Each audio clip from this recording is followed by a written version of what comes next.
Welcome back to India Tonight. We're discussing food price inflation. Mr. Tiwari, I want to discuss what the government should do and how quickly, but before I get to that, let me ask you a quick question. Is the government on top of this particular problem, or is it floundering, as many in the press seem to think? Well, I don't think, Mr. Thapar, that the government is floundering, but having said that, till the time the inflationary spike does not settle down, obviously speculation would continue as to whether the government is on top of it or not. But let me assure you that the government is absolutely sensitive to what is happening, and it's absolutely cohesive and unified in its response. You were mentioning, Professor Debroy, the need not just for the central government, but the state governments to accept a fair measure of responsibility. What action do the state governments need to take? Because the centre keeps saying that it depends upon the states to start cracking down on hoarders, to cracking down on black marketers. I don't like these expressions, but let's go back to the standing committee. The standing which Mr. Tiwari mentioned, that's a fairly strong indictment of government policies. Essentially what we are talking about is fundamentally agro reforms, and those agro reforms are mostly state government subjects. We have talked about them since 1991. They have not happened. The central government, in terms of the ministry, could have done a lot more to catalyze those reforms. In addition to that, we are talking about targeting subsidies, and that has simply not happened. On the reform front, is it an absence of political will? Or is it just that the Indian system is slow to respond? No, I don't think so. I think that in the particular case of agriculture, although again we go back to the conspiracy idea, there are very strong vested interests in favor of the status quo. And that's where the political economy comes in, of resistance to reforms. As you look at the situation as a food analyst, Mr. Sharma, what measure of importance do you give to statements from all types of politicians that we must crack down on hoarders and black marketeers? You yourself have occasionally on separate television programs even talked about taking action against large retailers. To many, this seems like one of the sort of instant knee-jerk things that people always say. No, the problem is that most of the mainline economic thinking of this country is that, we should not be taking all these action because it goes against the market reforms criteria. I think this is completely wrong. And market, if you allow it to gallop the way it is galloping now, I think people should not complain.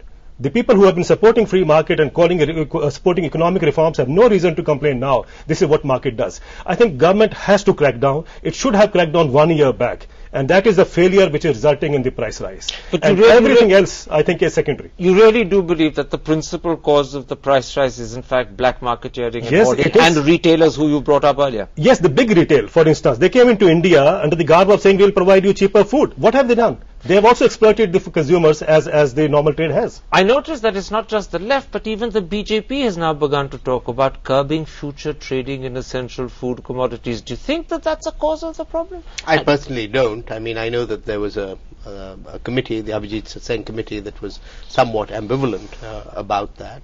And of course, a lot of the futures trading in general now has tended to be in products other than the ones that are subject to prices, because it remains banned, to my knowledge, in some of the key issues. So I think I'm at a different point in the opinion spectrum from Mr. Sharma. So I think that that's more a question of blaming the messenger rather than being an underlying cause.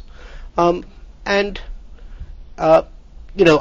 that I just wanted to endorse what Vivek has been saying.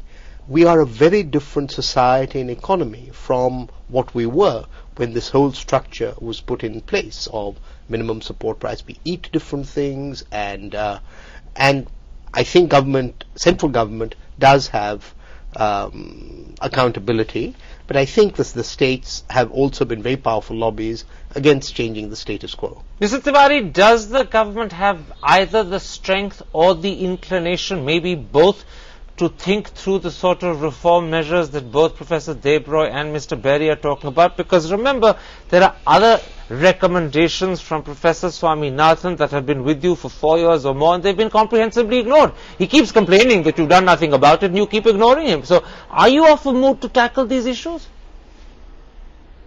Well, Mr. Thapar, I think there's certainly a case for certain tough decisions which need to be taken.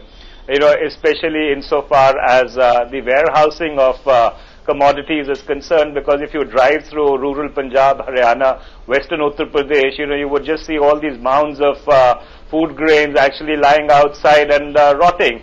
And one of the recommendations, and there I would disagree with Mr. Devendra Sharma, is as long as you don't open up the front end of retail, the back end of retail in terms of warehousing is never going to really come into place. So in addition to that, the point which was being made about cutting through the vested interest, I think that's a legitimate point. Yes, there is an interest which has developed which feeds off each other. And if you want to ensure that you have enough food grains to feed a growing population in a 10-year paradigm, you need to take tough decisions now. And I guess that is what the government is really looking at. It's very interesting. He began his answer and ended his answer by talking about, and I'm quoting him, a case for tough decisions that need to be taken, and he added at the end of it, now.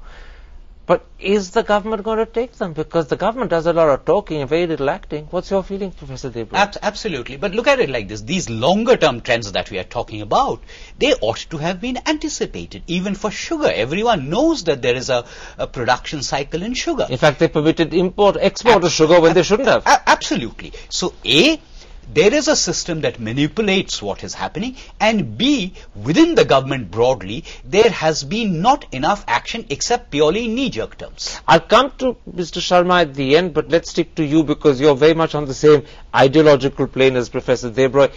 Do you think, and I'm not talking about what the government should do, but whether it has a mind and a will to do it, that it will really grapple with this? Well, I think that it is a wake-up call. And there are structural elements in it. Economists have been saying that the present framework is archaic and needs to change. India does ultimately change when there is no alternative.